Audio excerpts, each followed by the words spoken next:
बिस्मिल्लाहिर्रहमानिर्रहीम। Class 9 maths national book foundation unit 3 exercise 3.1 question number 2 है हमारे पास। क्वेश्चन 2 को और से देखें। क्वेश्चन 2 में हमारे पास सेट्स गिवन है और सेट्स हमारे पास है x is equal to A B C D E, y is equal to A C E and z is equal to X z is equal to G H I. Then find the following using Venn diagram. हमने क्या करना है, इसको find out करना है और Venn diagram के through find out करना है, जबकि x y और z ये हमारे पास सेट्स गिवन है। अब से इस सेट्स को देख के हमने क्या करना है, हमने अपना वेन डायग्राम ड्रॉ करना है। यहाँ पर हमारे पास क्या है, x है a b c d e और y है a c e। अब यहाँ पर देखिए y के तमाम एलिमेंट x में मौजूद है। इसका मतलब क्या है, इसका मतलब है कि x y जो है y सबसेट है x का, ठीक है। इस सबसेट का सिंबल है ये। y के तमाम एलिमेंट्स x में मौजूद है, y सबसेट है x का। और z जो है वो देखिए जी एच आई जे इन दोनों सेट्स में किसी में भी नहीं है। इसका मतलब क्या है कि z जो है वो डिसजॉइंट सेट है, मींस कि ये किसी के साथ कंबाइन नहीं होगा। तो इसकी फिगर कैसे बनेगी, वेन डायग्राम कैसे बनेगा कि y जो है वो x में होगा, y x में होगा। इस तरह का हमारे पास इस तरह का जो है डायग्राम बनेगा हमारा।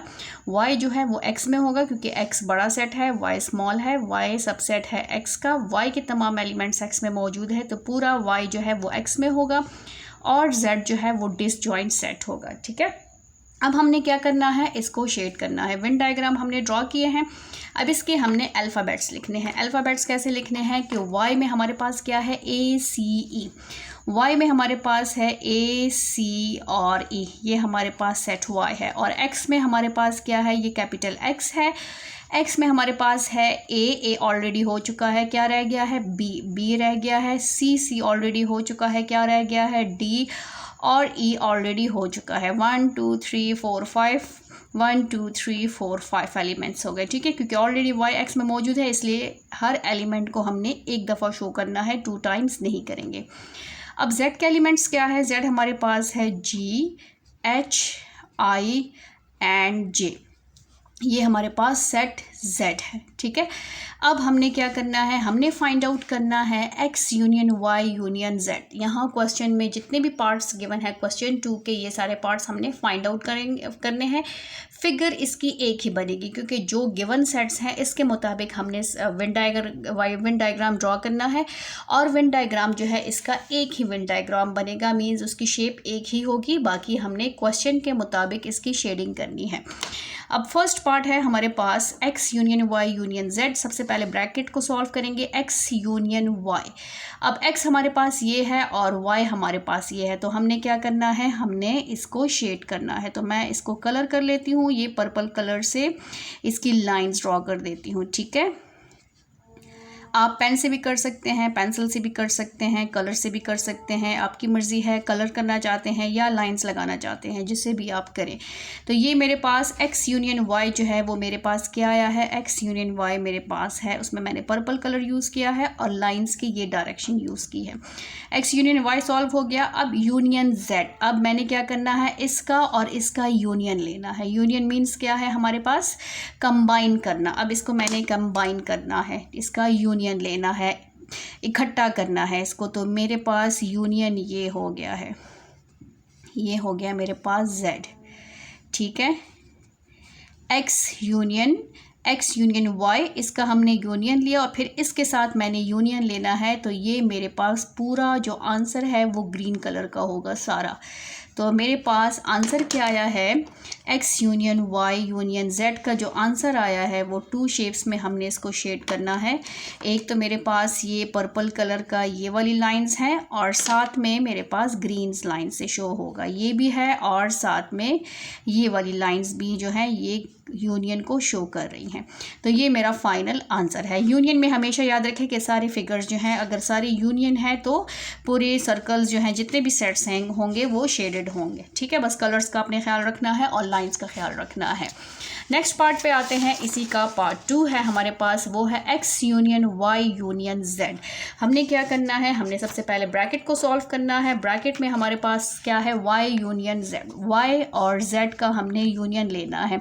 तो ये हो गया मेरे पास y, ओनली y, ठीक है, सेंटर में आएगा, और ये साथ में z, x union y union z, इसको मैंने इसका यूनियन ले लिया है। ठीक है, x यूनियन y को मैंने कौन से कलर से शेड किया है, वो है मेरा ग्रीन कलर, और लाइंस की डायरेक्शन ये है। अब मैंने क्या लेना है, x यूनियन y, सॉरी ये y यूनियन z था, अब मैंने x union y union z लेना है इसका, और साथ में x का मैंने यूनियन लेना है। तो ये बन जाएगा x, ये है, इसकी डायरेक्शन मैं रेड कलर से कर लेती हूँ, और पेन स्ट्रेट लाइन से मैं इसको शो कर लेती हूँ। ये पूरा हो जाएगा x union y union z। ठीक है, अब इसका आंसर कैसे शो करना है, मैंने इसका आंसर ऐसे शो होगा, इसके 2 बॉक्सेस बनेंगे। ठीक है, आप इसके 2 फिगर्स भी बना सकते हैं, नेक्स्ट में भी और साथ में इसमें भी बना सकते हैं। सबसे पहला जो मेरा x union y union z जो है वो क्या है, मेरे पास ग्रीन कलर और रेड कलर दोनों है, तो ये हमारे पास ग्रीन भी आ जाएगा। ठीक है, और साथ में रेड भी आ जाएगा, x union y union z, और साथ में ये भी आ जाएगा, इसमें ये सारा आएगा, ये भी आएगा और ये भी आएगा, इसमें दूसरे बॉक्स की ज़रूरत नहीं है। ठीक है, क्योंकि दोनों में नेट बन रहा है। ये जो रेड है ना, ये भी सिंपल लाइंस वाला होगा। ये दोनों बॉक्सेस मैंने लिख लिए हैं, ये भी है, ये भी है और ये भी है, तो ये नेट को शो कर रहा है, जो नेट वाला एरिया है, और ये जो लाइन सिंपल है वो इसको शो कर रहा है। यूनियन मीन्स इसमें ये दोनों शेप्स जो हैं ये आंसर में आएंगी। अब नेक्स्ट पार्ट है हमारे पास x intersection y intersection z। सबसे पहले हमने क्या करना है, ब्रैकेट को सॉल्व करना है। ब्रैकेट में हमारे पास क्या है, x और y के बीच में इंटरसेक्शन। x और y के बीच में intersection mean common point. x और y के बीच में कॉमन एरिया कौन सा है, सिंपल y कॉमन एरिया है। इसको मैंने शेड कर दिया है, लाइन से शो किया है। ठीक है, ये मेरे पास x इंटरसेक्शन y है। अब इसका, इस एरिया का और z का मैंने क्या करना है, इंटरसेक्शन लेना है। सबसे पहले x इंटरसेक्शन y जो है वो क्या आया है, वो आया है y। ठीक है, x इंटरसेक्शन y में ये कॉमन एरिया है। अब इसमें और इसमें कौन सा कॉमन एरिया है, इसमें कोई भी कॉमन एरिया नहीं है। इसको हमने जस्ट ब्लैंक से शो करना है और साथ में लिखना है नो शेडेड एरिया और एम्प्टी सेट। ठीक है, इसको आप दोबारा भी शो कर सकते हैं, दोबारा से फिगर ड्रॉ करें, उसमें किसी भी सर्कल को आपने शेड नहीं करना, तो भी हमारा आंसर ठीक है, और ये भी हमारा आंसर ठीक है। बुक में जो आंसर्स दिए हैं उसमें कोई भी शेडिंग नहीं है, उसमें ये आंसर्स नहीं दिए। यहाँ ऑलरेडी जो हमारा लास्ट स्टेप होता है वो आंसर को शो करता है। ठीक है, तो यहाँ पर हमारे पास no shaded area, it's mean कोई भी शेडिंग नहीं होगी, ये आंसर है, ये बुक का ही मेथड है। नेक्स्ट पार्ट है पार्ट 4। पार्ट 4 में हमारे पास है x intersection y intersection z। अब सबसे पहले ब्रैकेट को सॉल्व करेंगे। y और z के बीच में, y और z के बीच में कोई कॉमन एरिया है, नो, इसमें कोई भी कॉमन एरिया नहीं है, तो ये ब्लैंक आएगा, नो शेडेड एरिया। ठीक है, और x और इन दोनों के बीच में कोई कॉमन एरिया है। अब हमारे पास x और z के बीच में मीन्स के यहाँ पर y इंटरसेक्शन z, y और z के बीच में कोई कॉमन एरिया नहीं है, तो क्या इनमें जब कोई कॉमन एरिया नहीं है, एम्प्टी सेट है, तो क्या एम्प्टी और x के बीच में कोई कॉमन एरिया होगा, नो, तो इसमें भी हमारे पास कोई कॉमन एरिया नहीं है, तो ये भी हमारे पास नो शेडेड एरिया आएगा, एम्प्टी सेट। ठीक है, एम्प्टी सेट आएंगे। नेक्स्ट पार्ट है हमारे पास part 5, x union y intersection z। सबसे पहले हमने x और y का यूनियन लेना है। x और y का यूनियन का मतलब क्या है कि हमने x और y दोनों को उसकी शेडिंग करनी है, उसको ऐसे शो करना है। तो ये हो गया x यूनियन y, हमारे पास x यूनियन y ये आ गया है। यहाँ पर x यूनियन y को शो कर लेते हैं।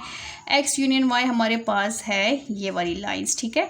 अब x यूनियन y और z के बीच में कोई इंटरसेक्शन, कोई कॉमन एरिया है? नो, इसमें कोई कॉमन एरिया नहीं है, इसलिए ये भी ब्लैंक आएगा, ये बिल्कुल ब्लैंक बॉक्स होगा। और यहाँ पर हमने लिखना है नो शेडेड एरिया और एम्प्टी सेट, ठीक है। अब नेक्स्ट है हमारे पास लास्ट पार्ट है इसका, part 6, x intersection y union z। x और y के बीच में, x और y के बीच में intersection, intersection mean common area. x और y के बीच में इंटरसेक्शन क्या है? y।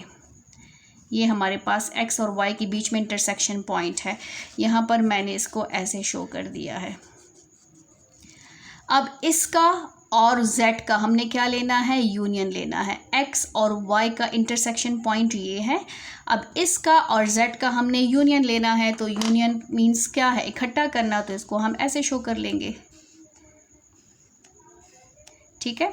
तो हमारे पास इसका आंसर क्या आएगा? इसका आंसर 2 बॉक्सेस में आएगा, क्योंकि ये भी है और ये भी इंक्लूडेड है।